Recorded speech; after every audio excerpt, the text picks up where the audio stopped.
I always knew I was the afterthought in our family, the shadow behind my sister's golden glow. But I never expected they'd go this far. It started with a letter. Cream-colored paper, a gold foil crest in the corner. I recognized the handwriting. Instantly. It was Grandpa Joseph's. My chest tightened. He died when I was 15, and I hadn't seen his handwriting in nearly a decade. I opened it carefully, unfolding a note that smelled faintly of cigar smoke and cedar wood, just like his old study. For Dylan, you always listened more than you spoke. This will help you start your own path. Make it something you're proud of. Love, Grandpa. Enclosed was a copy of a trust account. $75,000 set aside for me to be released on my 25th birthday, and for once, I actually felt seen. When I told Mom, her expression didn't match mine. She looked tight, not surprised, not happy either. Oh, that. She set down her wine, glass, as if the mention of money had suddenly soured the Merlot. That money's been redirected, sweetheart. Just for now. I blinked. Redirected where? Her eyes flicked to the family room, where cheerful laughter echoed. Kayla, my older sister, was FaceTiming someone in full bridal gear, twirling around in her third wedding dress fitting. To help with the wedding, Mom finally said, as if that were obvious. I froze. You used my trust fund for Kayla's wedding? It's not used, Dylan, she snapped. It's borrowed. You weren't even planning anything. You didn't even go to college. I didn't go to college because you said we couldn't afford it. She rolled her eyes. Here we go. Dad was no help either. It's just money, he shrugged, barely looking up from his iPad. Kayla's wedding is important to the whole family. You'll understand when it's your turn. But I wasn't even dating anyone. I hadn't taken a real vacation in years. I worked 2 jobs, one at the library, the other at a local print shop, while Kayla had spent the last 4 years bouncing between Instagram influencing and sponsored yoga retreats. When I brought up the trust again, calmly, reasonably, Mom said I was being selfish. You'd rather have your little account sitting there while your sister's wedding falls apart? She has a fiancé with money. They're renting a vineyard, Mom. A vineyard. She didn't deny it. Didn't apologize. Just threw her hands up and said, You're being dramatic, Dylan. You're not a child. The next week, Kayla herself called me. Hey, baby bro. Her voice was syrupy, fake. I could hear wind chimes and soft music in the background. I heard you're all upset about the trust thing. I promise I'll pay it back. I'm just in such a crunch with the honeymoon upgrades, and the custom florals were way more than we thought. I didn't say a word. She took my silence as permission. Oh, and can you come early on the wedding week? I need someone to help set up the reception tent. You're good with those hands, right? That night, I sat in the dark with the original trust paperwork, a calculator, and a decade's worth of betrayal welling up in my chest like acid. I had receipts. I had screenshots. I had the letter from Grandpa and, thanks to an old friend, of his who'd gone to law school with him. I had leverage, and I wasn't going to forget this. Not at the altar. Not in the vows. Not when she opened the box with her surprise wedding gift and realized what I'd done. But that part comes later. For now, I said nothing. I went to the fittings. I helped string lights. I folded napkins with her initials, embroidered in gold, and I waited. By the time the wedding week arrived, my name was nowhere to be found on the printed itinerary. Not on the welcome dinner seating chart. Not in the family processional lineup. Not in the special thanks section of her wedding website. But guess who was still asked to pick up 84 folding chairs at dawn? Me. Dylan, sweetheart, you. Don't mind going to the florist too, right? Mom called out while balancing a tray of champagne flutes. Kayla needs the bouquets by 10. She says she wants a fresh vibe. I stood there, holding a stack of linen table runners Kayla had ordered with her initials, funded by my trust, no doubt, and nodded. I was quiet, cooperative. The scapegoat playing the mule just like they expected. But behind the calm, I was collecting. Every receipt, every request, every recorded phone call and bank transfer from the trust to Savannah Bloom Weddings LLC. What they didn't know was that I'd contacted Grandpa Joseph's attorney 2 weeks ago. Mr. Reinhardt was old, gruff, and sharp as broken glass. He remembered me. Said Grandpa had been furious about how the family treated me, especially after I skipped college. Said he wanted you to have something just yours, untouchable. And then came the kicker. If they accessed that fund without your consent, Dylan, they violated your grandfather's conditions, legally and morally. What can I do? Oh, you can do plenty. By Tuesday, 2 days before the wedding, Kayla was in full meltdown mode over a delay with the imported peonies. I wanted blush pink, she shrieked into her phone. This is fuchsia. This is funeral pink. It's a betrayal. I was standing right there. A betrayal. She didn't see the irony. Later that afternoon, Kayla cornered me with a fake laugh and 2 white teeth. Dill, you have to give a toast at the reception. Just something short and sweet, okay? Maybe mention how you always knew I'd be the first to get married. I paused, smiled slowly. Sure, I'll say something memorable. Yay, she squealed. Don't screw it up. The vineyard looked like something out of a Pinterest board nightmare. Oversized ivory lanterns, crystal centerpieces, a monogrammed ice sculpture, all paid for by my future, my plans, my grandfather's final gift. I wasn't even angry anymore. Just numb, focused, because they thought I was powerless. They thought silence meant submission, but silence was my strategy. That evening, Dad pulled me aside as we were unloading cases of rosé from a rental van. You should be more supportive, he grunted. Kayla's getting married. Big moment for the family. She stole my trust fund. He didn't blink. Just looked past me and muttered, "It went to a good cause." In my pocket, I had a thumb drive. On it, bank transactions showing the transfer from my trust signed statements from the florist and caterer, confirming Kayla's parents as payers, a notarized letter from Grandpa's lawyer, and the original copy of Grandpa's handwritten instructions, and come wedding day. I wouldn't be holding it, I'd be giving it, to someone very specific. But not yet. Not yet.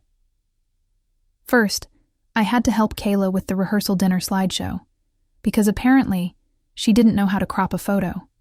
Would you like to continue with part 3 now? Part 3, the rehearsal of lies, from they took my trust fund to pay for her wedding. Subcategory, Golden Child versus Scapegoat. Category, Personal Revenge and Family Betrayal.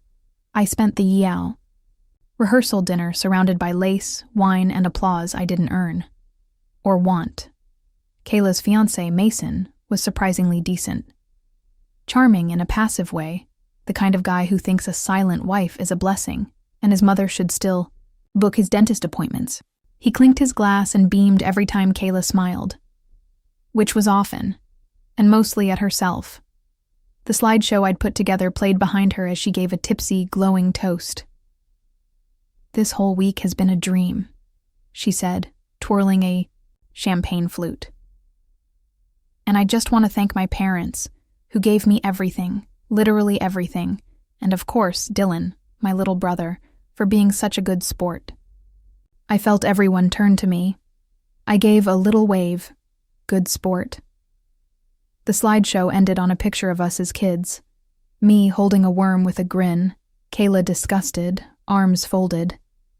The room erupted in laughter. She leaned in and whispered, "Delete that before tomorrow. I don't want it ruining the vibe." I didn't respond, because that wasn't the slide I planned for the real show. After dinner, I I caught her scrolling through her wedding Pinterest board, muttering about linen colors. She hadn't thanked me. Not properly. Not once. Not for the hundreds of hours I'd sunk into setting up the tent, adjusting the sound system, picking up last-minute deliveries from vendors. "You okay?" I asked her, quietly. She looked up, annoyed. "Why wouldn't I be? I just thought maybe something's bothering you." She laughed, tilting her head. "You're projecting again." "Am I?" "Yeah," she said, standing and smoothing her dress. "You always were the brooding one. But seriously, don't start anything tomorrow. Not on my big day. I wouldn't dream of it." That night, I sat alone on the vineyard steps. Above me, fairy lights blinked like stars trying too hard. My suit for tomorrow was already pressed. The flash drive was packed in a matte black envelope. Inside it, my real toast, and the copy of the documents. But I wasn't giving them to Kayla, or to Mom, or Dad. I was going to hand it to Mason, in private. You see, what my sister didn't know, what none of them knew, was that Mason's family had money. Serious money. Old money. The kind that did background checks before engagements. And thanks to a few quiet conversations with his older sister, Cassidy, the only one in his family with actual awareness, there was already tension brewing behind the scenes. Cassidy had met me at the cafe on Wednesday. She was cool, crisp, and asked smart questions. When I showed her the paperwork, especially the part showing how Mom had signed off as legal guardian to transfer my trust funds as if I were still a minor, she turned pale. "She committed fraud," I nodded. "And funded the wedding you're hosting with it." Cassidy promised she'd handle it discreetly, but she needed one final thing, proof it was meant for me. So I gave her Grandpa's letter. She read it, twice, folded it back into the envelope like it was sacred. "He'd be proud of you," she said. That part made my throat ache. The night before the wedding, Kayla stood in the kitchen of the vineyard's guest house in a silk robe, surrounded by scented candles and bridesmaids.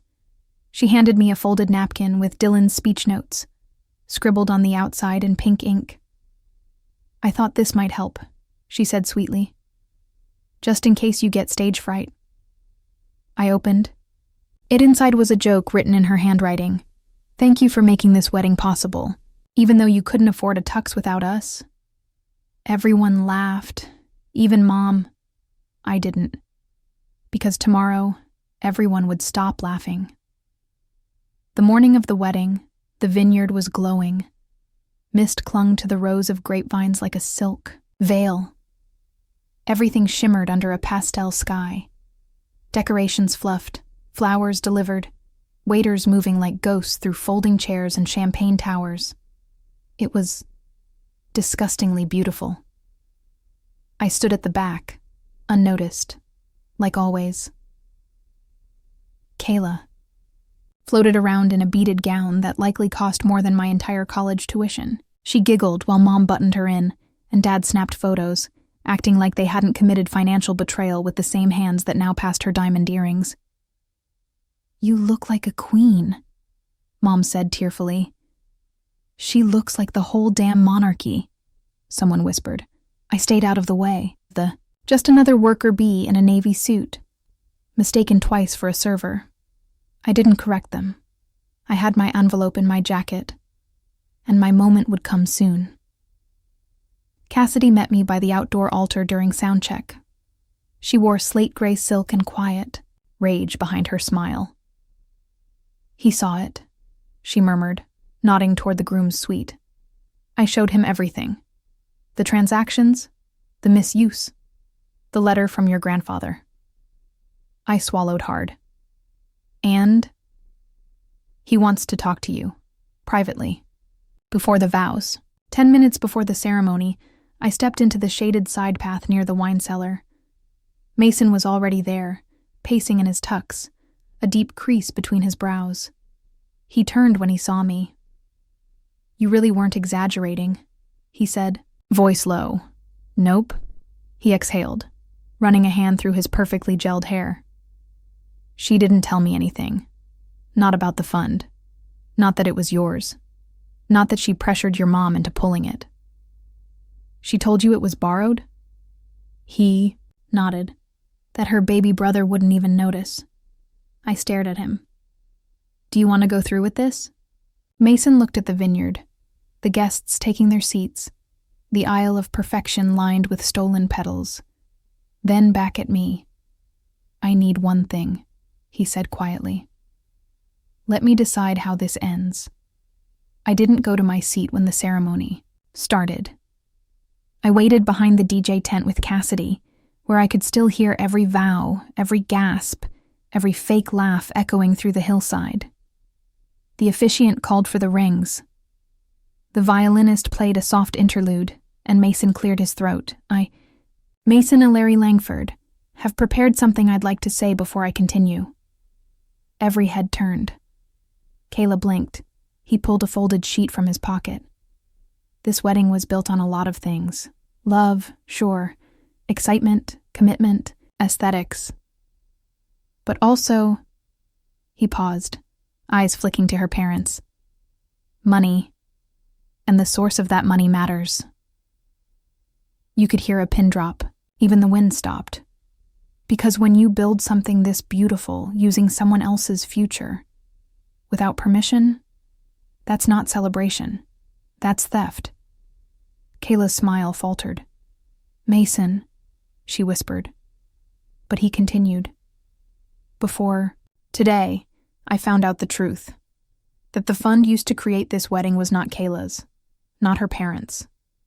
It was her brother's, Dylan's, left to him by his grandfather who trusted him with it. He looked directly at Kayla, and Kayla knew that. Gasps, murmurs, a ripple of shock through pearl necklaces and buttoned collars. Kayla went pale. No, she said, shaking her head. No, that's not true. It's documented, Mason interrupted. Signed, witnessed, fraudulent. I watched from behind the trellis as her mascara began to run. She turned to her parents. You said he didn't care? You said he didn't even need it. Dad stood up. Let's not do this here. But Cassidy stepped forward. Oh, let's, she said. Let's do it exactly here. Mason set the microphone down and walked away from the altar. Right past the stunned guests. Right past Kayla, frozen in her $8,000 gown. Right toward me. He looked me in the eye. I'm sorry they did that to you. And then he left. And behind us, chaos bloomed. The ceremony collapsed like a sandcastle under a wave. Guests stood awkwardly, some whispering, others pretending to adjust their programs as if nothing had happened. A few even clapped, for Mason. That stunned me more than anything.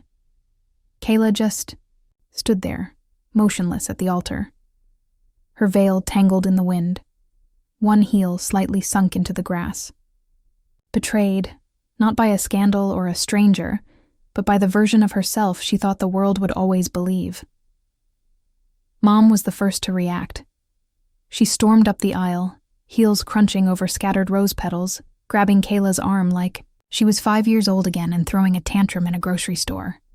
Fix it, Mom hissed. Fix it, right now. I didn't know Kayla sputtered. You said he didn't care. You told us he forgot about the trust, Dad barked, eyes now burning holes into me. This isn't how I stepped into the center aisle, slow and deliberate. For once, everyone was looking at me, and I wasn't going to let the moment pass. I raised my voice, calm and clear. I didn't forget about the trust, I said. I just didn't realize until now how little it mattered to any of you that it was mine. Mom's lips were tight. Dylan, this isn't the time. Oh, it's exactly the time, I said, my voice steel. You all made a choice. You saw a gift meant for me and decided Kayla deserved it more. Not because she needed it, but because you decided she was worth more. Someone in the crowd murmured, "Wow." I turned toward Kayla. "You could have told the truth. Could have asked. Could have even said thank you. But you smiled and took what wasn't yours. And then had the nerve to make me your errand boy."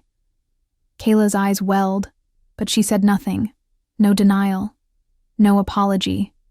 Just the realization that the mask was gone, and there was nothing behind it. Cassidy came to stand beside me, arms crossed. "I hope the cake's non-refundable," she said under her breath. That nearly broke me into a laugh. By the time the guests began to leave, some quietly, others in animated disbelief, Kayla had vanished inside the bridal cottage. Mom followed her. Dad stood outside, rubbing his temples like the real victim. I approached him. "You could have said no," I said. He looked up. "You could have told her it was wrong. You could have defended me just once in your life. You don't know what. It's like trying to keep everything together," he muttered. "I wasn't asking you to keep it together. I was asking you to be my dad." He flinched like I'd hit him. And I realized in that moment, I didn't need anything from him anymore. Back in the guest house, I changed out of my suit in silence. The vineyard was emptying fast. That's when my phone buzzed. A message from Mason. She never once denied it. Guess I needed to see that. "Thank you." I closed the message. Exhaled. Let the silence sit. Cassidy handed me back the original letter from Grandpa. "You want me to keep the legal stuff going?" I shook my head. "For now, I just wanted the truth out." She nodded. "You're stronger than all of them. Don't forget that." That night, I walked alone through the vineyard, past abandoned glasses and wilting centerpieces. A perfect illusion destroyed by a single truth. And in that wreckage, I felt something I hadn't felt in years. Peace. But this story wasn't finished, not until I saw what came next. Because families like mine, they always find a new way to turn the knife. When I walked into my parents' house 2 days after the wedding that never was, it felt like I had stepped into someone else's memory. My photos were gone. The little shelf near the stairs that used to hold a third-grade science trophy, a cracked mug I painted for Father's Day, and a graduation photo, empty. In their place, a tall white candle, a vase of fake peonies, and a smiling 8x10 of Kayla in a veil, chin tipped like royalty. I stood there for a full minute. Mom walked in behind me, clutching a basket of laundry. She didn't look surprised to see me. "You could have knocked. I live here." She didn't answer. They hadn't kicked me out. Not yet, but they didn't need to. The message was clear. I was unwelcome. "I thought we could talk," I said finally. She set down the laundry basket with a huff. "What is there to talk about, Dylan? You ruined your sister's wedding." "No," I said slowly. "She ruined it when she stole from me. I just told the truth." She was embarrassed, Mom snapped. In front of Mason's family, her friends, hundreds of people. "I hope you're happy." I stepped closer. "Happy?" I repeated. "You stole $75,000 from me, pretended it didn't happen, then told everyone I was the key problem. And I'm the one who should feel guilty?" She was supposed to have her moment. So was I. "You took mine. You've been taking mine my entire life." Dad came in halfway through the argument. He looked tired, like a man slowly sinking into a life he didn't remember choosing. "We're family," he said hollowly. "Can't we just move past this?" "That depends," I said. "Are you planning to return the money?" Dead silence. Then Mom laughed bitterly. "Return it? With what? Everything's already paid for. The vendors won't refund us now just because your little ego got bruised." I stared at her. "You know what?" I said. "Keep it. Dad blinked. What? Keep the money. Keep the lies. Keep pretending I'm the villain. I walked toward the door, but don't expect silence again. That night, I packed my things. Not many. A few boxes, old books, my laptop, Grandpa's letter. I left the key on the kitchen counter. No note. No goodbye. I moved into a tiny apartment across town. It was nothing like the house I grew up in. No polished floors. No family photos. Just quiet. And space to breathe. I started researching something that had been sitting in the back of my mind for months. Wrongful asset transfer. Breach of fiduciary duty. Civil claims.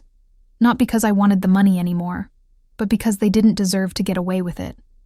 Then came the text. From Kayla. You happy now? Mason broke up with me. His family is threatening to press charges on Mom. You've ruined everything. I stared at it. Didn't respond. She sent another. You should have stayed in your place. That's when I knew.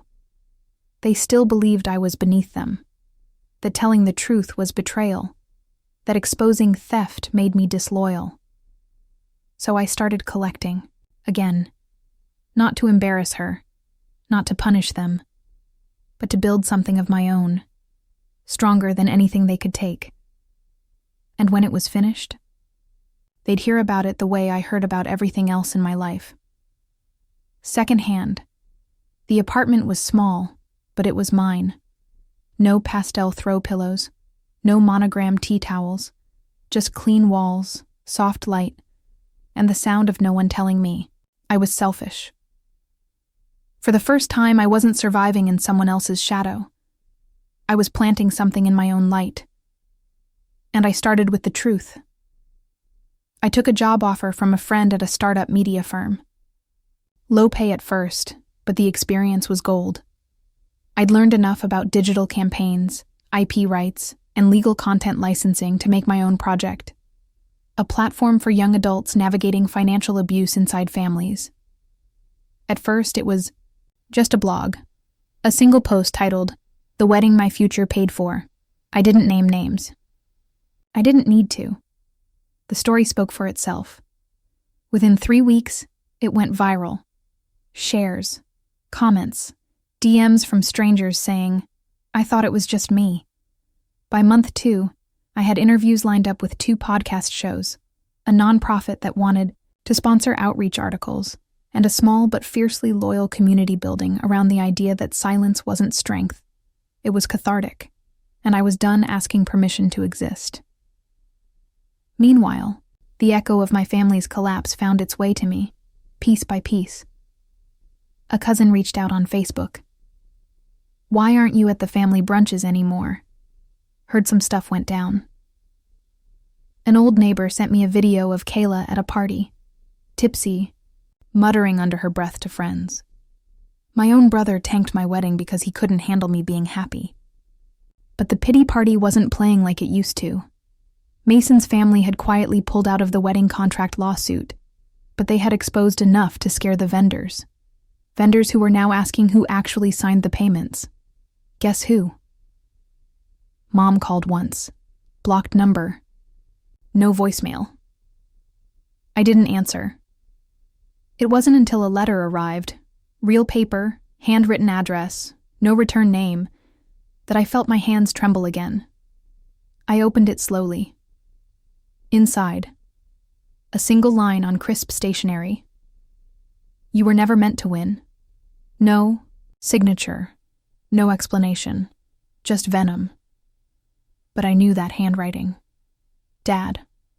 I filed it away. Not because I needed more proof, but because spiteful people keep records, and smart people keep receipts. 6 months after I left, my platform hit 100,000 subscribers. I was invited to speak at a university's financial ethics panel. I told the story again. This time with power. This time with ownership. Afterward, a student waited behind the crowd and said, You don't know me, but I read your blog the night I was about to sign my inheritance over to my uncle. I didn't. That night, I walked home in the rain and laughed like I hadn't in years. Not because of revenge, but because I'd built something that couldn't be stolen. Not this time. But the story wasn't over. Not yet. Because the house I grew up in, the one they once used my name to refinance, it was up for sale. And I knew exactly whose name was still on the old county deed records as co-owner, from a time when Grandpa tried to protect me the only way he knew how. It was strange how quiet it was on the street I grew up on. Same cracked sidewalk. Same leaning mailbox. But the wind felt different now. Like even the trees were waiting to see what I'd do. I parked across from the house. A white and beige split level that looked smaller than I remembered. Weeds curled at the edges of the lawn. The for sale sign staked in the front read, "Motivated Seller." I'd called the county office a week earlier, half expecting disappointment. But they confirmed it. I was listed as a 50% co-owner on the deed. Back in 2014, Grandpa had added my name during a refinance to protect what was left of my future. Not the trust. Not the money. Just the land. The home. The one thing they hadn't managed to strip from me. Because they'd forgotten it was even mine. The moment the house went up for sale, my half froze the listing. The realtor didn't even know I existed, but the paperwork I filed made everything stop. And now, here I was. On the sidewalk, they used to yell at me to sweep. In front of the porch where Kayla once hosted a birthday party I wasn't invited to. Because it was mostly her friends. I didn't knock. I called my lawyer. "Move forward," I said. "I want my share bought out, or I'm forcing a sale." "Public auction," she hesitated. "Are you sure?" "I'm sure." 3 hours later, I got a call from my mother. Blocked number. This time I answered. "What are you doing?" she hissed. "Exercising my rights." "You ungrateful little—" "No," I said, calm and sharp. "You don't get to call me that anymore. You made your choices. I'm just living with the consequences." "You're punishing us." "No, I'm detaching. There's a difference." She tried to say something else, but I hung up, and just like that, the weight of 30 years rolled off my shoulders. The house eventually sold. They had to split the profits with me. The check arrived months later. No letter, no apology. I used the money to fund a scholarship in Grandpa Joseph's name for young adults who've been financially cut off by family. I never returned to the house, didn't need to. I had built something better, a name for myself, a life on my own terms, a legacy they couldn't rewrite. One day, I got a letter. No return address again. But this one felt different. It was a wedding invitation. Kayla, remarried. Quietly, this time. No vineyard. No spectacle. The invite came with a note. "You made your point. I hope you're proud of yourself." I smiled. "I am." I tossed the envelope in the trash and went back to my desk, where the next piece of the platform I built, the life they tried to erase, was growing every day.